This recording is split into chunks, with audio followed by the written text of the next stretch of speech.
धर्म स्नेही सत श्रद्धालु, यहाँ पर उपस्थित आप सभी भव्यवर पुंडरीक पुण्यात्मा महानुभाव, आचार्य भगवान योगींद्र देव द्वारा विरचित ज्ञानांकुश ग्रंथ की वाचना में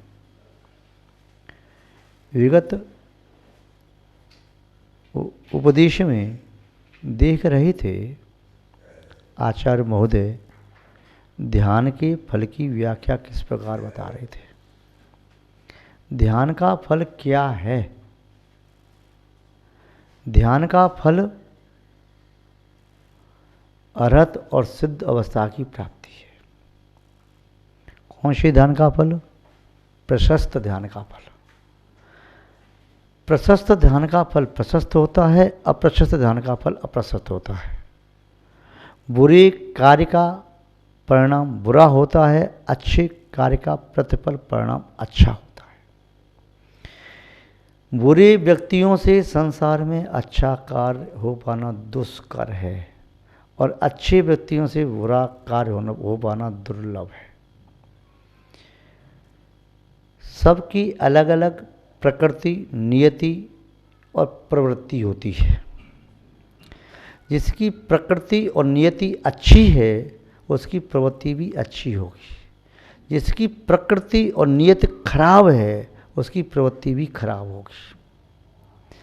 नार की जीव चाह करके भी शुभ चेष्टा नहीं कर सकते, शुभ लेशा नहीं कर सकते। अशुभ नहीं अशुभतर परिणाम, वेदना, लेशा आदि होते हैं। संक्लेश आदि अशुभ, अशुभतर और अशुभतम तक पहुंच जाता है। देवों का शुभ से प्रारंभ होता है, शुभ, शुभतर और शुभतम पहुंच जाता है। शुद्ध तक नहीं पहुंच पाता किंतु वो शुभ तक पहुंच जाते हैं। जो अनुत्तरवासी देव हैं, अनुदेशवासी देव हैं या अहमिंद्र हैं, देव शब्द का प्रयोग इसलिए किया जा रहा है क्योंकि देव गति है, इसलिए वैसे संज्ञा की अपेक्षा से अनुत्तरवासी या अनुदेशवासी कह सकते हैं। उनसे कभी भी अशुभ प्रक्रिया नहीं होती, उनकी कभी भी अशुभ लेशा नहीं होती, उनके अशुभ परिणाम नहीं होते। वे मिथ्यात्वजन्य परिणाम अपने नहीं कर पाते, वो समदृष्टि होते हैं और एक दो भाव लेकर के मोक्ष प्राप्त करते हैं। वे कभी चाह करके भी अशुद्ध वस्तु का भक्षण करना चाहे तो नहीं कर सकते, और नार की चाहे कि मुझे शुद्ध वस्तु भक्षण के लिए मिल जाए तो वे नहीं कर सकते। लोग कहते हैं जो आयो जी काम को उसे और न होए। यदि व्यक्ति पूर्व होकर शुभ संस्कार लेकर के आया है, बाल्यावस्था से वैराग्य को धारण करके साधु बन जाता है, मुनि बन जाता है, उपाध्याय बन जाता है, आचार्य बन जाता है, धर्म प्रभावक बन जाता है, अपने शासन का नहीं, अपने क्षेत्र का, देश का नहीं, विश्व के प्राणियों के लिए धर्म का संभाग और नायक कहलाता है। तीर्थंकर आदि 3 लोग के नेतृत्व करने वाले नायक कहलाते हैं। और एक व्यक्ति ऐसा होता है स्वयं तो नरक में जा रहा है, उस काल में जितना सैनन है उस सैनन की अपेक्षा से कहाँ तक जा सकता है? 7वें तक, 6वें तक, 5वें तक, 4थे तक, 3रे तक, जहाँ जा सकता है। स्वयं तो जा रहा है, अकेला नहीं जा रहा। उसकी क्षमता बड़ी अच्छी है, अपने साथ साथ 2, 4, 6, 8, 10, 20, 100, 50 हज़ार जितने लेके जा रहा है, लेके जा रहा है। वो वहाँ का नेतृत्व कर रहा है। तीर्थंकर स्वयं तो मोक्ष जाते हैं, अपने साथ अन्य जीवों को भी मोक्ष का मार्ग बताते जाते हैं। शवासिद्धि आदि जाने वाले और मुनि महाराज वे तो वहाँ जाते हैं स्वर्ग में, उनकी प्रेरणा से कितने हजारों जीव वहाँ स्वर्ग तक पहुँच जाते हैं। त्रिंच अवस्था में जाने वाला स्वयं तो जा रहा है किंतु अपने चहितों को भी वह उसूल ले जाता है। भोग भूमि जाने वाला स्वयं जा रहा है, अपने चहितों को भी ले जाता है। आप जिसे चाहते हैं, जो आपको चाहता है, जो आपको चाहता है उसकी क्या गति होगी उसकी बात तो बाद में है, किंतु जिसे आप चाहते हैं वह जहाँ जा रहा है संभव है आप भी वहीं पहुँच जाएंगे। क्यों? माना कि आप वीतरागी जिन भगवान के अनुरागी हैं, उनके दर्शन किए बिना आपको चैन नहीं पड़ता। तो भगवान आपको कहीं भी मिले, आप दर्शन करने मंदिर में पहुंच जाते हैं। जीवंत भगवान हो तो जहाँ भी विहार हो भव्य जी वहाँ पहुँच जाते हैं।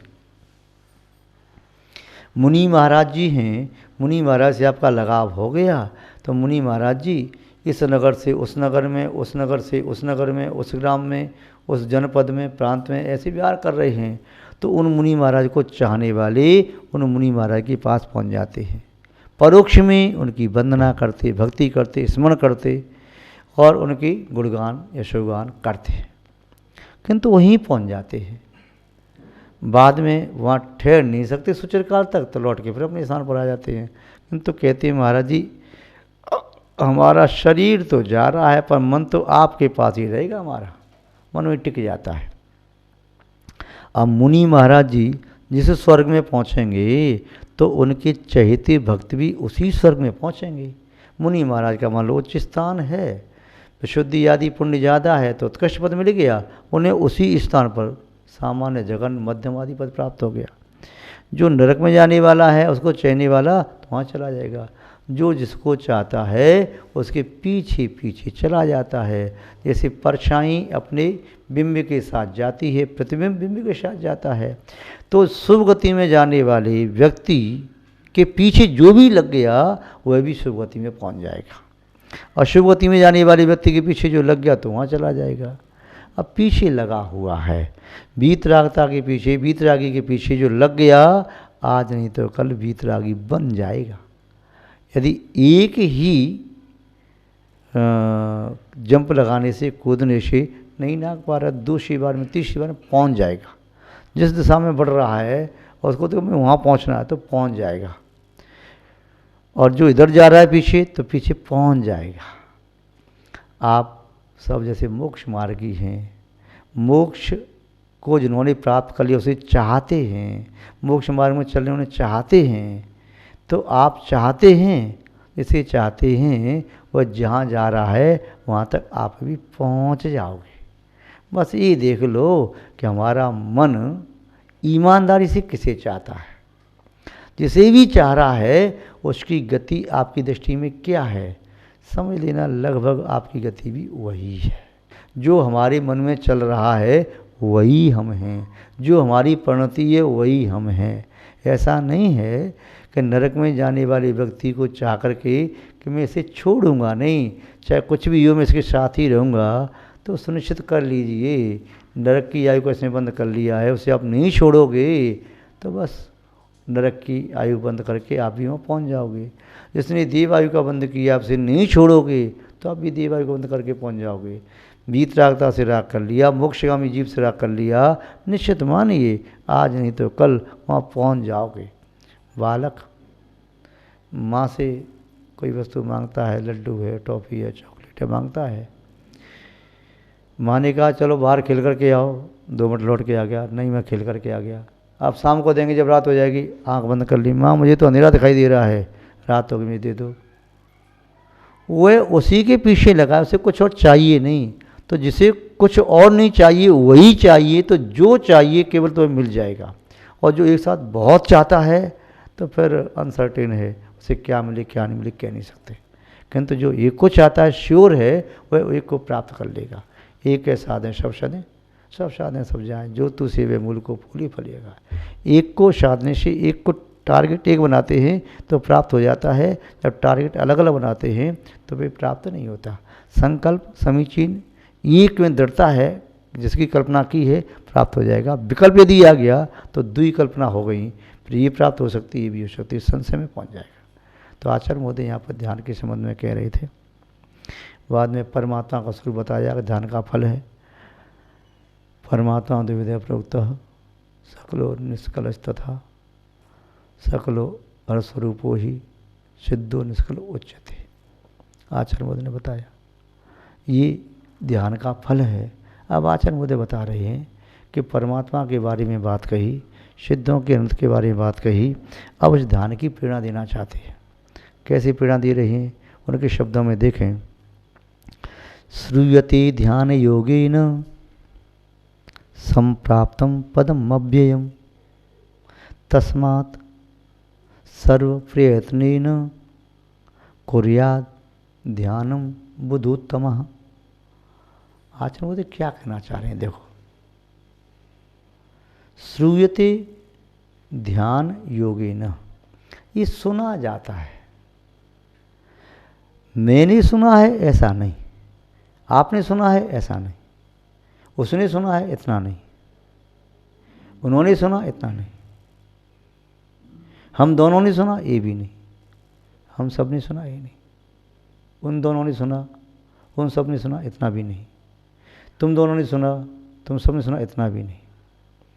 अब ये 9 की 9 विभूतियाँ लगाना, मैंने भी सुना है, हम दोनों ने सुना है, हम सब ने सुना है, तुमने भी सुना है, तुम दोनों ने सुना है, तुम सब ने सुना है, उसने भी सुना है, उन दोनों ने सुना है, उन सब ने सुना है। वो है चाहे स्त्रीलिंग चाहे पुल्लिंग कोई भी हो, सबने सुना है। आज भी सुन रहे हैं, कल भी सुना था, आगे सुनते रहेंगे।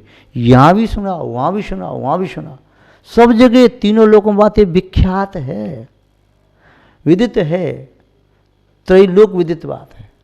आपकी भाषा में कहें तो इट इज यूनिवर्सल ट्रुथ। ये तो सार्वभौमिक सत्य, एक ध्रुव सत्य कहते हैं, तो ऐसा ही सत्य है। क्या सुना, क्या सत्य है? ध्यान योगेन, ध्यान और योग के माध्यम से, ध्यान से आत्मा को जोड़ने से और आत्मा में ध्यान आ जाने से, ध्यान योगेन, योग शब्द का अर्थ जोड़ना भी होता है और ध्यान शब्द का अर्थ होता है चित्त का एकाग्र होना। यदि जिसका मन एकाग्र है, ऐसी आत्मा, जिसका मन एकाग्र हो गया है, अष्टांग योग के माध्यम से नियम, यम नियम आसन योगाभ्यासम, प्रत्याहार प्राणायाम से प्रत्याहारम, धारण ध्येय समाधि धारे, संसाराब्दे जीवांतारे। वैराग मणिमाला में श्रीचंद कवि ने लिखा, यम नियम, यम का पालन करे यावत जीवन के लिए, सावध का त्याग, नियम छोटे छोटे अल्पकालीन नियमों का पालन करे, समता भाव धारण करने का नियम लिया, मुहूर्त प्रमाण, घड़ी 2 घड़ी 4 घड़ी, कथाओं का स्मरण करने का भाव, यम नियम, आसन, आसन लगा के बैठ गया। आसन लगा के ऐसे नहीं है कि पालती लगा के बैठ गई और मन में विकल्प चल रहे हैं, उसको आचार्य मुझे आसन नहीं कह रही हैं। वो कह रही हैं कि आसन वाली, आसन शब्द बोलो, आसन, जहाँ आस नहीं है, आशाओं को छोड़ दिया, वो आसन है। कवि महोदय कहते हैं, आसन मारे क्या हुआ, आसन मारे क्या हुआ, मुइन मन की आस, ज्यों तेली के बैल को घर ही कोस 50। तेली का बैल तेल निकालता है, घूमता रहता है, कहाँ गया है बैल? कहीं तो नहीं गया, बस अपने वहीं पर तो है। कहाँ? बाड़े में। तो आप कल कह रहे थे कि बैल मेरे थक गई, तो कल कहीं गए थे क्या? नहीं, बाड़े की बाहर नहीं निकली वो तो थक कैसे गई? अब जाने कैसे थक गई। मैं तो बाड़े के बाहर लेने गया, वहीं चारा खिलाता हूँ, पानी पिलाता हूँ, तो बाड़े में कोई और चीज़ है कि हाँ एक कोल्हू है तो उसको खींचते रहते हैं, चलते रहते, रात भर दिन भर चलते रहते हैं।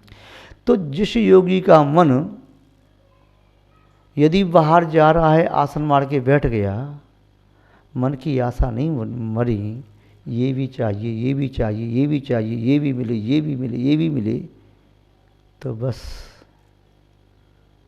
पेंडुलम जैसा हो जाएगा, यूं जाएं कि यूं जाएं, यूं जाएं कि यूं जाएं, बस एक भी नहीं रहेगा। फिर क्या होता है? मकड़ी जैसा जीवन हो जाता है, जाल बुनती चली जाती, बुनती चली जाती, बुनती उसमें फंस जाती, तोड़ नहीं पाती। तो ये भी हमारी इच्छाओं का मकड़ जाल है। इस मकड़ जाल से उबर पाना बड़ा मुश्किल है। तो आचार्य महोदय कह रहे हैं, श्रुति ध्यान योगी ने सुना है कि ध्यान योग से क्या होता है, बता रहे हैं। तो ध्यान योग की बात बता रहे थे। यम नियम आसन योगाभ्यासम, योगा का अभ्यास, शरीर की स्थिरता, मौन, केवल बाह्य वचनालाप नहीं, अंतर जल्प को भी विश्रांति विराम, और मन की दौड़ को भी कम करो। मन को काम सौंप दो। ये शैतान है, ये जिंद है, यंत्र की तरह से है, ये परेशान कर लेता है। कहता है काम बताओ, काम बताओ। तो आचार्य गुरुद्वार स्वामी ने कह दिया चलो इधर आओ, हम काम बताते हैं। क्या करते हैं? स्वतस्कंदे धीमान और रमयत मनो मरकट ममम। इस मन रूपी बंदर को स्वत रूपी स्कंद पर बस रमाओ, उसको चढ़ उतर चढ़ उतर चढ़ उतर। फिर मन अपने आप थक जाएगा तो बैठ जाएगा, और नहीं तो क्या ठूंठ को यहाँ हिलाएगा वहाँ हिलाएगा। ऐसे ही शास्त्र साधना में लगा दो तो मन स्थिर हो जाता है। चित्त को एकाग्र करना है सुत के माध्यम से। योगाभ्यासम प्राणायाम च प्रत्याहारान। प्राणायाम श्वसन को जीत लेना।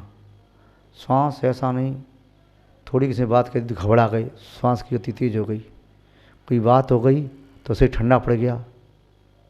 कई काम कर लेना, किसी अप्रबुद्ध व्यक्ति से कह दिया इनको संबोधन दे दो, उपदेश दे दो, तो शरीर ठंडा पड़ गया। या ये सवाल को हल कर लो, ये ऐसा काम कर लो, सही ठंडा पड़ गया। नहीं, वो जिसकी श्वास की गति ऐसा नहीं घबरा करके ठंडी पड़ जाए या बढ़ जाए। तो योग का अभ्यास किया जाता है, श्वास का अभ्यास, प्राणायाम सहजता में। श्वास की गति तीव्र होती है तब भी घबराहट होती है, श्वास की गति मंद पड़ जाती है तब भी घबराहट होती है, श्वास की गति सहज होती है तब ठीक रहता है। नदी में पानी ज़्यादा आ जाए, बाढ़ आ जाए तभी खतरनाक है, और नदी में पानी कम हो जाए तभी खतरनाक है। समता से चले। और प्राणायाम प्रत्याहार त्याग, हिंदी विषयों का त्याग। धारण ध्येय समाधि धारे, धारणा तत्व चिंतन में, ध्येय के प्रति स्थिर हो जाना, ध्यान और समाधि लीन हो जाना। संसार आपदे जीवन तारे आठे संसार सागर से पार करने वाली। आचरण मोदय कह रही है यहाँ पर कश्योते ध्यान योगी न। ध्यान और योग की सुना जाता है संप्राप्तम पदम अव्ययम, अव्यय पद की प्राप्ति होती है। इस संबंध में और भी ये 2 पद हैं जिनका व्याख्यान आवश्यक है। आज इतना ही आपके लिए पर्याप्त है, शेष वार्ता बाद में करेंगे। जय बोले श्री शांतनाथ भगवान की, पूज्य आचार्य गुरुदेव श्री विद्यानंद महाराज की, अहिंसामय विश्व धर्म की।